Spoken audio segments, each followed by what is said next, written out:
Hello friends, welcome to our channel Amma's new 2024. Friends, జీడిపప్పు mutton కర్రీలోకి ఇది ఒక ఉల్లిపాయలు అయితే కట్ చేస్తాం అన్నమాట.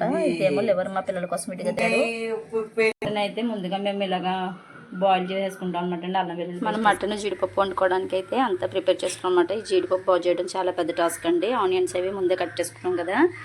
మటన్ జీడిపప్పు కర్రీ అనమాట ఈరోజు స్పెషల్. మటన్ అయితే ఇదిగోండి ముందుగా ఇలా బాయిల్ చేసేసి అల్లం వెల్లుల్లి పసుపు నూనె వేసి బాయిల్ చేశానండి. 3 విజిల్స్ పెట్టేసుకున్నాను.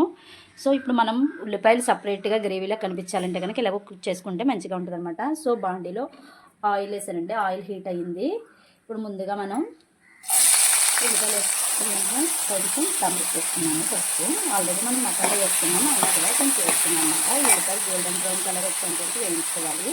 ఉప్పు అయితే మనం ఇప్పుడు వేసుకోకూడదండి. కూర గుండెములాడేటప్పుడు వేసుకోవాలి. ఇంకా ఏమైనా పచ్చి ఉంటే కనుక మటన్లో అది పోవాలి కాబట్టి సో ఇంకా అయితే వేసుకోవాలి.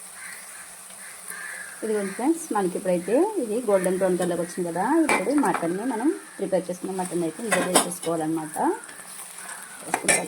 ఫ్రెండ్స్, దీంతో పాటుగా మనం శుభ్రం చేసి పెట్టుకున్నాం లివర్ పీసెస్ని కూడా వేసేసుకున్నాం అనమాట. కుక్ అయిన తర్వాత మనం ఎప్పుడు ప్రిపేర్లో పెట్టుకుంటాం కదా ధనియాలు, జీలకర్ర, వెల్లుల్లిపాయ పొడి అనమాట అండి. మేము ఇంకా గరం మసాలా అనేది ఏది యూజ్ చేయము. ఇదే 3 టేబుల్ స్పూన్ వరకు వేసుకుంటాం అనమాట. పచ్చివాసన పోయేంత వరకు మసాలా వేపుకున్నాము. మటన్ కర్రీ మాత్రం జీడిపప్పుతో కదా కమ్మగా ఉంటుంది కాబట్టి ఒక 4 టేబుల్ స్పూన్ వరకు కారం వేసుకుంటున్నాం మేము. కారం అనేది మీ ఇష్టం, మీరు ఎంత తినగలిగితే అంత వేసుకోవచ్చు. కొంచెం స్పైసీగా ఉంటేనే బాగుంటుంది అనమాట. సో కారం కూడా పచ్చివాసన పోయేంత వరకు వేయించుకోవాలన్నమాట. ఇదిగోండి ఫ్రెండ్స్, పచ్చివాసన పోయేంత వరకు కారాన్ని వేయించేసుకున్నాం కదా. ఇప్పుడు చూసారా మనకి కారం కూడా మంచి కలర్గా అయిపోయింది, రెడ్ నుంచి బ్రౌన్ కలర్లోకి. ఇప్పుడైతే తగినంత వాటర్ వేసుకోవాలి ఫ్రెండ్స్. అంటే ఆల్రెడీ మనం బాయిల్ చేసాం కాబట్టి మరీ ఎక్కువ వాటర్ అయితే పడదు. ఒక పెద్ద గ్లాస్ వాటర్ అయితే వేసాం కొంచెం అనమాట. ఇందులో కొంచెం కుక్ అయితే సరిపోతుంది.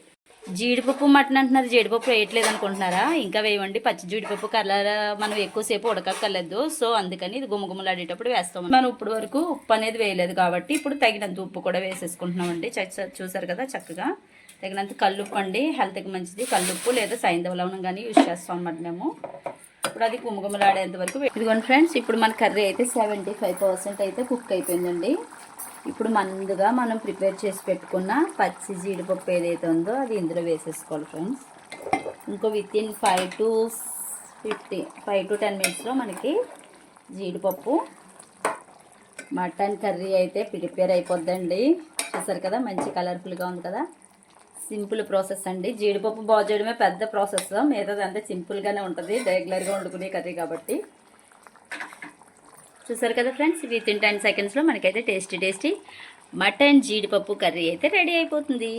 మరి ఇంకెందుకు ఆలస్యం, మన ఛానల్ సబ్స్క్రైబ్ చేసుకోండి. మరిన్ని వంటలు జీడిపప్పు స్పెషల్స్ చూసేయండి friends. Please subscribe my channel. Thank you for watching my videos. Please subscribe.